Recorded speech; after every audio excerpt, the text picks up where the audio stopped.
What's up, NFL fans? I'm Emery Hunt, the czar of the playbook, and don't forget to check out and purchase your copy of our latest football game plan book, Stiff Arming Football Myths. We have these available in both PDF and paperback form.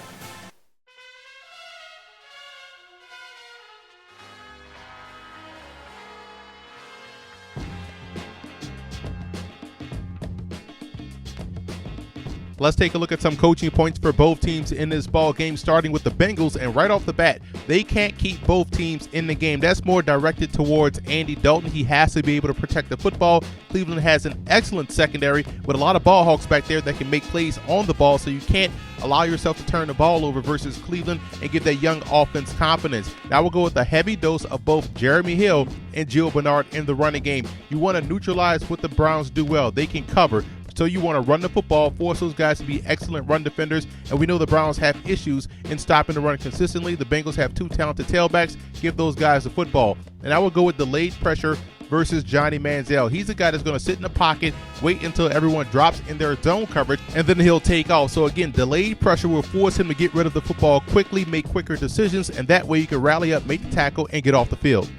And for the Browns in this ball game, I wouldn't curtail the playbook for Johnny Manziel. It's week 15. He should already have a pretty good idea of what's going on offensively. Give him the full gambit, allow him to make checks at the line of scrimmage, and do what he has to do to help this team win. And that ties into my second point about Manziel. He has to be able to hit those passes early and often. Get that confidence going, get into a groove very early in this ball game, and it bodes well for the Browns' chances against the Bengals at home. And defensively, they have to be able to dictate. They can't allow the Bengals to dictate the terms of this game with tempo and pace, get off the field, win early on first down. I think the Browns defense definitely has a shot to be successful, as always, versus Cincinnati.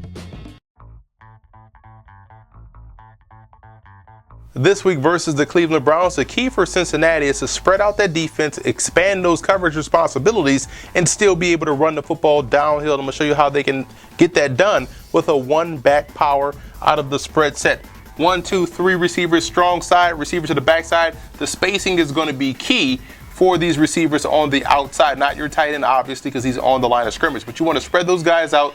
Let's say this is the hash mark here for the offense. So now you have these guys, bottom of the numbers, right on top of the numbers, spreading out those corners, making them ineffective in this play because we're going to run the one-back power because we have a favorable box. 1, 2, 3, 4, 5, 6 guys in the box. 1, 2, 3, 4, 5, 6 guys blocking with the tailback. His job is probably to make the last line of defenders miss, and that's what you can count on when you're running the one-back power, when you spread the field and getting that attention to be focused on the receiver. So what we're doing is simple blocking here, kick out there, going to combo the nose to the backer here, and this is where we're going to get the power going with the guard fold blocking in the hole for the tailback. Kick down by the tackle, nice little fold block right there on the backer, power step, hand the ball off, shooting through the hole. Want to take that inside track, get those guys blocked, and hopefully having to make the safety miss. So you can run the one-back power out of the spread set. Again, it's just a simple down block by the tackle, fold the guard around into the hole against that backer. It's an easy way to get your lineman to the second level versus a linebacker, and that's a favorable matchup for the offense. So again, by Cincinnati spreading the field, they still have the opportunity to get their running game going versus the Browns defense. Spread, still be able to run power, and which could lead them to success this week versus the Browns. Here's a great way the Browns can get the passing game going this week versus Cincinnati by playing games with the second level defense. I'm going to show you how they can have the turn route and the shoot route on the same side, putting the backers in the bind with the swing route going away from it. This is what we're trying to do. We're trying to get this guy out of the way to not cover the turn route because we want to attack here with the turn route and the shoot route. What we're doing, we're going to run this guy off, backside curl.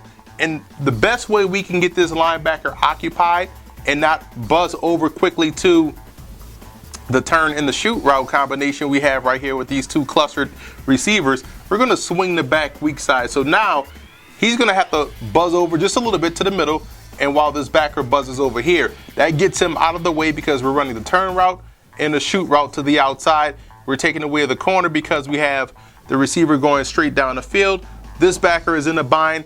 Easy read for the quarterback. If he shoots out to the shoot, hit the turn. If he stays underneath the turn, quickly hit the shoot route. Simple concept for the quarterback, and that's one way this week versus Cincinnati, the Browns can attack the second level defense of the Bengals.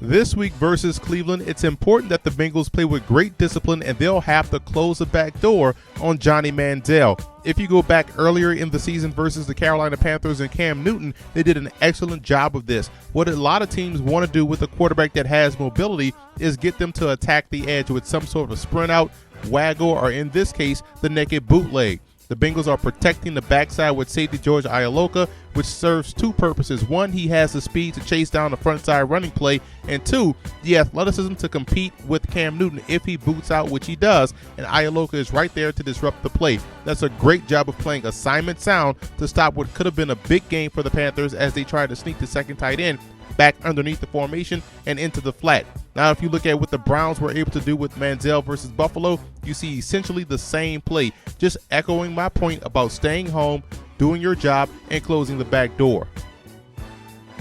Earlier in the video, I talked about the Browns not curtailing the offense for Johnny Manziel. The reason why is that his athleticism alone gives them the ability to dictate. And here's an example versus Buffalo. The Browns go empty, 5 wide receiver sets, and the Bills want to play zone because you don't want to turn your back on a mobile quarterback. Now, again, that's the dictating part. You can trust your 5 offensive linemen to pick up the 5 defensive linemen and allow Johnny to be responsible for any additional rusher. And as we run the play, Manziel has the time but has to develop that patience in scanning the field, because if you look at the bottom of the screen, Terrence West is breaking free, and to say he is wide open is an understatement. But look how the empty set plus Manziel's mobility dictated coverage of the Buffalo Bills.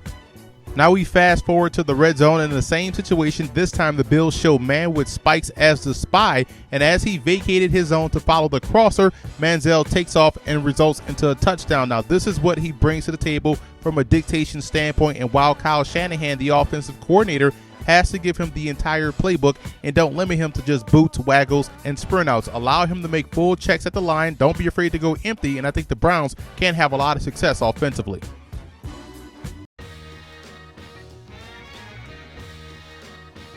The biggest X factor in this game for the Bengals is a simple one. Just get off the field on third downs. That's the biggest way you can frustrate a young offense, one that's breaking in a new starting quarterback. Don't allow them to have confidence by sustaining drives. Get off the field on third downs, and that way when they get back on the field, you're forcing them to maximize possessions, and that's where the inconsistencies and the youth will show itself, which is a win for the Bengals defense.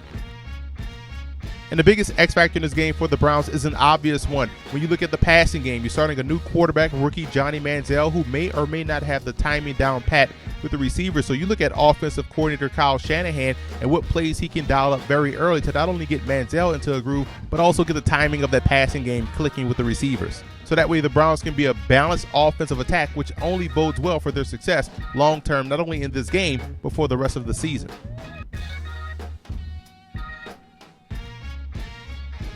I like the Bengals in this ball game. I believe the ground game with Hill and Bernard will be the biggest reason why they have success versus Cleveland in being able to run the football. But defensively, Marvin Lewis is a great defensive mind, and I'm pretty sure he and defensive coordinator Paul Guenther will draw up many different types of looks to throw at Manziel, try to influence him to throw into trap defenses, and ultimately frustrate him in his first start at home. So I think the Bengals go on the road and knock off Cleveland.